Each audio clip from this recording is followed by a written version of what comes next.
Concerning the presentation on how we can have an active life this year 2024. And I've had some questions come up, and I would like to take some few minutes to kind of like address those questions. And I'm happy that at least some of us have decided that at least we are going to have one lifestyle change this year. And that includes choosing at least one physical activity that we're going to do just to make sure that we have this physical health to actually deal with the responsibilities that God has given to all of us. Now, the first question that I have here asks, what specific exercises do you recommend for middle-aged and elderly people to avoid or to minimize physical decline? If you remember correctly, last week when I did a presentation, I talked about the fact that we lose about 5 to 10% of our muscle mass every decade. So if you're like 30 years, by the time you hit 40, you're losing about 5 to 10% of your muscle mass, something we call sarcopenia. Now, I think that this question really addresses that part of the presentation. So if you're looking at any exercise for a middle-aged person to actually address that or minimize those physical decline, I talked about strength training. Any form of strength training, and for the strength training, we can have upper strength, like upper limbs, like upper body strength training. We can have lower limb strength training. We can have core exercises. So as we go along, maybe later we'll kind of like take time to do some of these specific exercises. I think probably a practical demonstration will be good. But any strength training, whether it's for the upper body, whether it's for the core muscles, whether it's for the lower extremities, are critical to actually help to address that, to prevent those decline that we talked about. I think last week I gave some specific examples that we can actually do. Weight training is one of them that we can actually do to actually address that kind of a problem. There was another question that also came up, that what kinds of exercise are there? What has been shown to be the best for various age groups?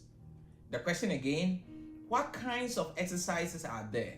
And what has been shown to be the best for various age groups? Now, we have what we call exercise principles. So the kind of exercises will be addressed by the exercise principle. And one exercise principle is what we call the FIT principle. FIT. Now, for every exercise, they have the frequency, we have the intensity, the time, and then the type. Frequency, intensity, time, and type. So for every exercise that you do, one, the frequency is critical. The intensity, age-specific intensity, is critical. The time you spend in doing the exercise will determine the outcome. And then the type. So now let's address some of the type. We have flexibility exercises, like people do yoga, people do Pilates. Any of those things are flexibility exercises. We have what we call stabilization exercises, especially those who actually do the yoga and other things. Some of them have hyper flexibility, like people with head lows, down lows. These are some of the things that you need to do. Stabilization exercise, so exercises that actually help you to stabilize. Because this is the thing, anytime you want to move a body part, a particular body part, the proximal or the part closer to your body need to be able to stabilize for the distal part, that's the part away from your body, to be able to move. So clinically we say you need proximal stability for distal mobility. So for me to be able to move my hands, my shoulder have to be very stable for me to be able to have well accurate dissociated movement with my hands. If as I move my hands, my shoulder is not stable, this movement in the hands is not going to be very good. For instance, if I'm taking a step, I need to stabilize on one leg for the movement on the opposite leg, or what we call the contralateral side, to be smooth.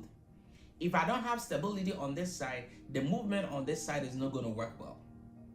So we need to also work on what we call stabilization exercises. Core muscles exercises are part of the stabilization exercises to help move our extremities or any part that is kind of like go joint or just associated with our core muscles. So stabilization exercise is one. Then we have strength exercises. We've also talked about that. Then we also have what we call mobility exercises like range of motion. For instance, if I need to move my shoulder is a triplanar joint, meaning my shoulder can do this, it can do that, it can do circumduction, it can do extension, it can do abduction. So these are what we call ranges within the shoulder joint. Every joint has its own range.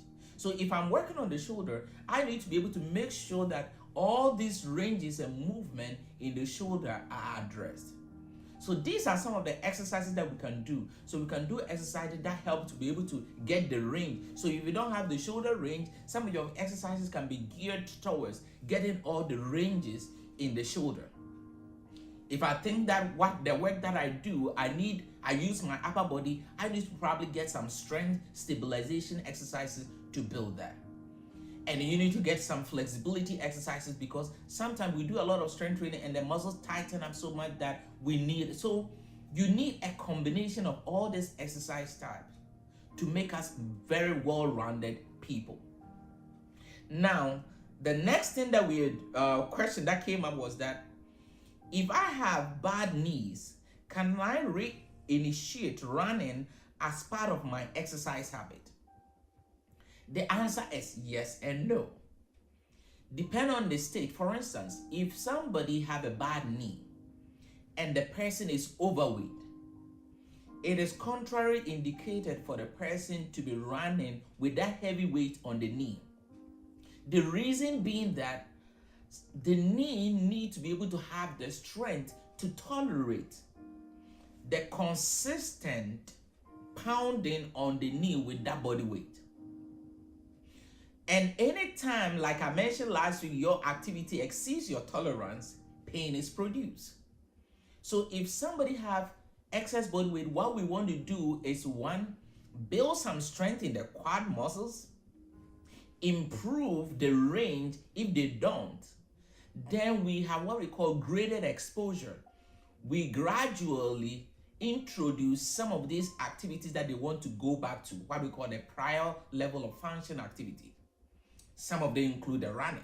So we could start with, after we've gotten the strength, mobility, then we can start with what? Brisk walking. You start with the brisk walking so that your body will kind of like tolerate that. You can graduate the brisk walking to a little bit of faster pace walking, a little bit of intermittent jog and walk, so that you're gradually your body will kind of like assimilate to the new you or to the activities that you are trying to introduce to it. If you don't do that, that is where people get a pushback from the body. They go in right from the word go, they are motivated, they go in, they do it, and they crash. So if you have such problems, you need to kind of like actually go gradually into it, not just go further and just run. The other thing is that when we talk about bad knees, most times it's issues about arthritis and the other things that affect the knee. Metabolic issues are biggest challenges when it comes to the knee. So if you have any metabolic issues like diabetes or anything of that, obesity, we need to also address that. Nutrition becomes a critical component of that. Once we're able to tie that one in with our physical activity, I believe that you're running, we can come back to the running activities that you want to enjoy. Now, somebody asked, should I eat protein prior to or after my workout? Not necessarily. Prior to your workout, you just have to make sure that you are well hydrated. If your energy levels are low, you need to get enough energy. I will recommend like bananas. They give you quick energy, but they actually dissipate the energy gradually as you go along. Yes, not necessarily protein, because anyways, if you don't have the energy, your body is going to convert whether proteins or glucose, anything, through the process of ATP production or energy production, and they can use either your proteins or your carbohydrates to actually build the energy stores. So for some people, they do that because for some weight trainers, like who go into the Olympics, because they do a lot of the weight training, they actually deplete a lot of their energy stores. So they need to replenish that so that they don't actually use their muscle tissues, because this is what the body does. If you don't have energy, the body sometimes turn your proteins into energy. But if you already have enough stored such that you are actually gaining weight, then we rather want to do what we call low heart rate exercises, what sometimes they call the zone 2 exercises, to help to actually use the process of mitochondrial flexibility to actually use that to actually burn the fat that actually we have. So that is why you don't necessarily have to take in proteins to be able to work out, but you need good energy, good hydration, taking enough water, making sure that you are well hydrated, because your good body is going to use all these things during the exercise time. I'm just watching my time just to make sure that I'm on time. Now, another question that came out was, how do my eating habits affect my ability to exercise? I already mentioned that. Metabolic issues, eating a lot of junk, eating a lot of fast food, food that actually does not actually help with your metabolism, are not good for you. So yes, nutrition is very critical when it comes to your exercises. You don't have to eat food that are pro-inflammatory.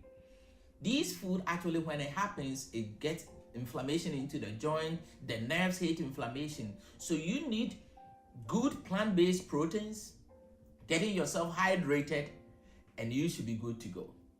A lot of the fatty foods do not help us. A lot of the fatty food, and I want to repeat, do not help us. If we can do the plant-based diet, great. But even we can, let's do even the other food types, let's do that in moderation, and that is gonna really help us. The last but not the least question that I want to just talk about is, should I digest walk after each meal? Can I skip digest walking if I exercise daily? Yes, if you exercise daily, yes, you probably be able to skip the digestive walk. But you should also, you can do digestive walk after each meal. The essence of the digestive walk, like I mentioned, is that it helps with the metabolism and digestion of the food. For some people, like, yes, you work out, but maybe the food that you eat in the evening or probably in the afternoon is a lot. So the energy stores is gonna convert, and then the sugar and everything that is gonna happen afterwards is gonna sit in the bloodstream. So sometimes walking just around that time will aid the digestion, will allow the absorption of this food. The last question that I want to address is that, does working out help with hormonal imbalances and symptoms such as acne? Yes, it does. working out actually helps to maintain homeostasis within our hormones. I talk about metabolism. So yes, working out do help out with that. And then how big of a factor do genetics play in the way I look when trying to build a muscular physique? Yes, genetics forms about 20% of our entire health. So yes, for some of us, our genetics is such that sometimes we might not see some of the physiological changes other people will see when they work out. But if you go to the micro level, especially when you do blood work, you will see that there are a lot of beneficial work from the exercises that you did. So yes, you might not look it, but internally, you would have gained a lot or made a lot of progress with your exercise activity. I pray and believe that I've been able to address some of your questions. And I hope some of these days we're going to meet ourselves and then we're going to have practical demonstration of some of these exercises. May the Lord be with you on this Sabbath as we worship Him. Shalom. May the peace of God be with us all. Amen.